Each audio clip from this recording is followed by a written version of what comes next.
After the council meeting, I prepared a reply to Councillor Worth's report and sent it to the press. When the article was printed, it just said at the end that Mr. Poll disagreed. At the November council meeting, I tried to reply to Councillor Worth's report in the open forum, but was told by the chairman that Councillor Worth's report was quite specific, that I should take my allegations to the auditor. At the same meeting, Councillor Worth suggested that members should consider a decrease in rents. With agriculture going through a bad time and 16 allotments unlet, which members agreed. Prior to the December meeting, I spoke to Councillor Biggerdike and asked him if he had measured the building plot. He said he had not. It was an allotment matter, and Councillor Worth was chairman of allotments, and it was for him to go and measure the building plot. I told him that Councillor Worth did not want to measure the building plot, and Councillor Biggerdike said, well, that's up to him.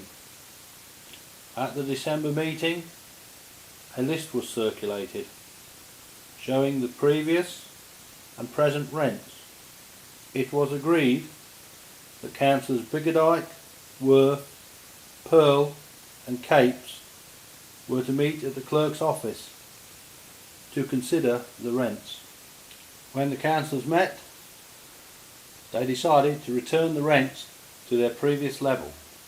At the January meeting, the clerk reported that 8 rents were outstanding and no further applications had been received in respect of the vacant allotments. The district auditor was finally spoken to on the telephone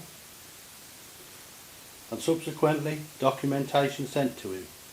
The auditor said he had never met Nick Worth. Subsequently, it was ascertained that the person Nick Worth spoke to was a clerk from the audit office who happened to be at the parish council offices on that Monday afternoon. His name was Sam Tate. He was written to but made no reply. The auditor did reply in April of 2001 and said, unfortunately, I cannot help you. One must therefore assume that the auditor was quite happy for a person to stand up in a council meeting and make untrue claims that he had spoken to the auditor and used the auditor's name to defend himself. The allotment inspections were to take place on the 2nd of July, and this year there was going to be a competition for the best kept allotment with a £100 prize. The July council meeting of 2001 saw it reported that the Crown had measured where they thought the boundary should be, but apparently the house owner disagreed. So once more the boundary had been measured at Crownfield Bank. October 2001 saw the roadway on the agenda again, and the clerk instructed to write to Carter Jonas asking for a meeting. November saw it reported that a date for a meeting with Carter Jonas was still awaited. December saw it reported that a meeting had been arranged for Thursday, the 13th of December. At the council meeting of the 21st of January 2002, a report was read out in respect to the meeting that was held in December, at which Mr. Poll and Mr. Palmer had been present. Carter Jonas had carried out a lot of measuring and then needed to inspect Mr. Palmer's house deeds, which they had agreed to do at a later date. It was reported that the entrance roadway was the responsibility of the parish council.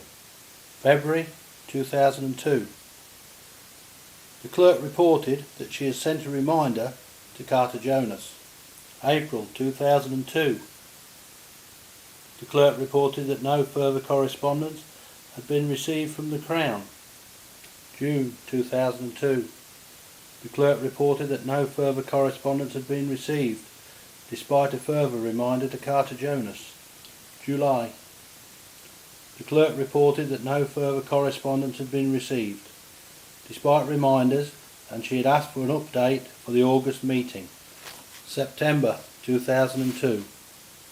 The clerk reported that she had spoken with Carter Jonas, who was still trying to obtain copy deeds from Mr. Palmer, and that was how the situation was to remain until Councillor Worth left the council at the next council's elections of May 2003.